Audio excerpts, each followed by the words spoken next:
नमस्कार दोस्तों, मैं मिथुन सिंह स्वागत करता हूं आप सभी का। आशा करता हूं आप सभी बहुत अच्छे होंगे। तो चलिए बिना इधर उधर की बातें किए हुए डायरेक्ट मुद्दे पे आता हूं। केबीएस पीआरटी के लिए क्या आपकी शैक्षणिक योग्यता यानी कि एलिजिबिलिटी क्राइटेरिया होना चाहिए, क्या एज क्राइटेरिया होना चाहिए, आप कहां तक पढ़े लिखे होने चाहिए, या फिर सब्जेक्ट जो है वो कैसा कैसा एग्जाम में आपको देखने को मिलेगा, इंटरव्यू कितने मार्क्स का होता है, सिलेक्शन प्रोसेस क्या होता है, कट ऑफ क्या होता है, पूरी इंफॉर्मेशन आपको दी जाएगी। आपको बस एक ही काम करना है, वीडियो को फुल देख लेना है। उसके बाद भी अगर आपका कोई डाउट रह जाता हो तो कमेंट सेक्शन में आइए, या फिर आपको मैं एक ईमेल और अपनी इंस्टा आईडी बताऊंगा, वहां से मुझे कांटेक्ट कर सकते हो। तो चलिए सबसे पहले हम लोग जानने की कोशिश करेंगे कि केबीएस का फुल फॉर्म क्या होता है। बिल्कुल बेसिक से चलेंगे। तो इसका फुल फॉर्म होता है दोस्तों केंद्रीय विद्यालय संगठन। क्लियर हो गई बातें। अब पीआरटी का क्या मतलब है?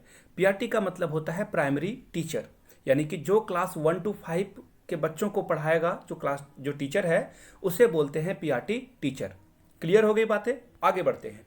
पीआरटी के लिए अब मैं देखो आपके सामने एज क्राइटेरिया को रखूंगा। सबसे पहले जान लो आप, अगर आप जनरल कैटेगरी से कोई भी हो, आते हो, तो आपके लिए एज जो है वो 30 ईयर्स का रखा गया है। मैक्सिमम आपकी एज 30 होनी चाहिए। ओबीसी वाले के लिए 3 इयर्स का यहाँ पे एज रिलैक्सेशन मिलता है, यानी कि 33 तक आप इसे अप्लाई कर सकते हो।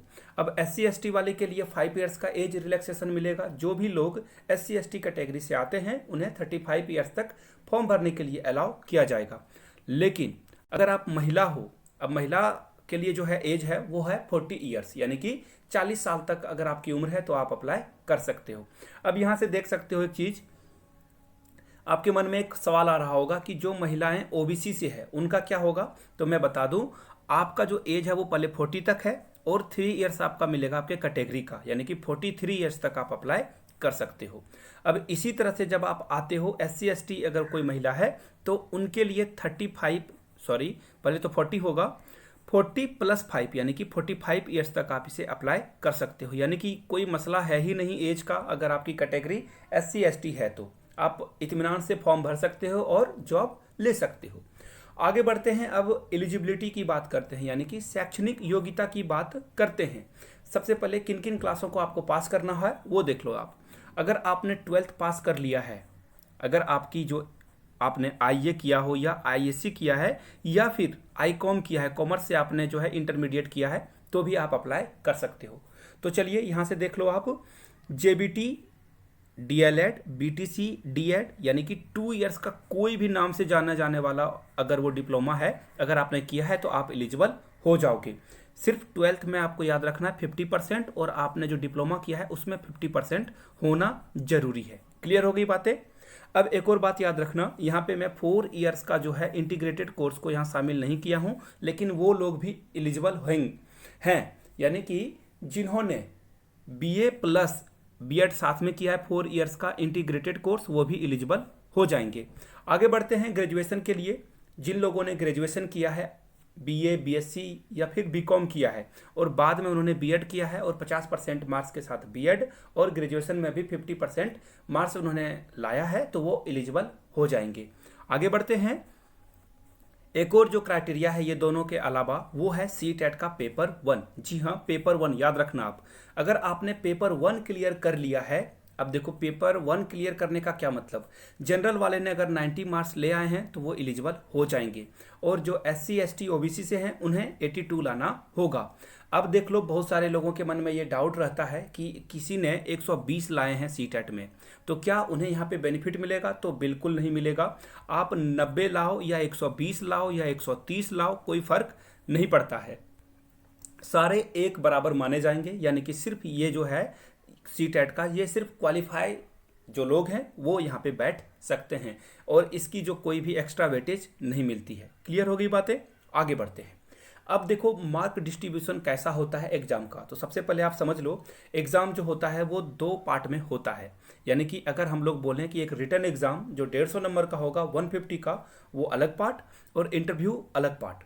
तो सबसे पहले देख लो 150 जो पेपर होगा रिटन टेस्ट, उसके लिए क्या क्या जो है क्राइटेरिया है वो देख लो आप। सबसे पहले जान लो ये पेपर बायलिंगुअल होगा, हिंदी इंग्लिश दोनों में होगा, तो घबराने वाली कोई बात है ही नहीं यहाँ पे।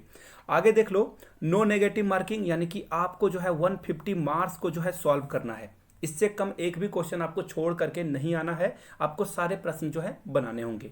आगे देख लो, रिटन एग्जाम 150 मार्क्स का होगा तो टाइम क्या मिलेगा, बिल्कुल 150 मिनट्स आपको मिलेंगे, यानी कि हर प्रश्न के लिए, एक प्रश्न के लिए 1 मिनट का टाइम आपको मिलेगा, जो कि सफिशियंट होता है। आगे देख लो, अब मार्क डिस्ट्रीब्यूशन, यानी कि 150 नंबर में अब कौन कौन से प्रश्न पूछे जाएंगे वो आप यहाँ से देख सकते हो।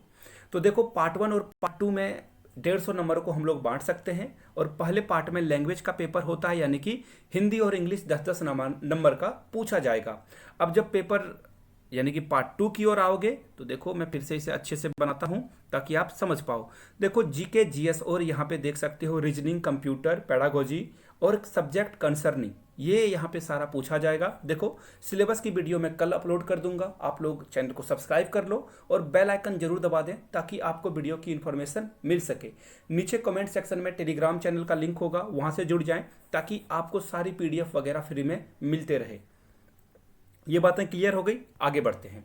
अब देख लो, ये जो मार्क डिस्ट्रीब्यूशन है रिटन और इंटरव्यू का, मैंने तो आपको रिटन का सारा चीज़ बता दिया। अब इंटरव्यू में क्या होता है, देखो, इंटरव्यू जो होगा वो 60 मार्क्स का होगा, और वेटेज जो होगा दोस्तों वह 85 और 15 का होगा। अब ये 85 और 15 क्या है उसे समझते हैं। देखो, अगर आपने 100 नंबर का सपोज कर लो एग्ज़ाम दिया रिटन का, उससे आप अगर लाते हो कोई भी नंबर, तो आपका 100 नंबर आपने मगर ले आया तो आपको 85 ही कंसीडर किया जाएगा। अगर आपने इंटरव्यू में 100 नंबर लाया तो आपका 15 नंबर को ही यहाँ पे कंसीडर किया जाएगा। तो यही है 85 और 15 का रेशियो।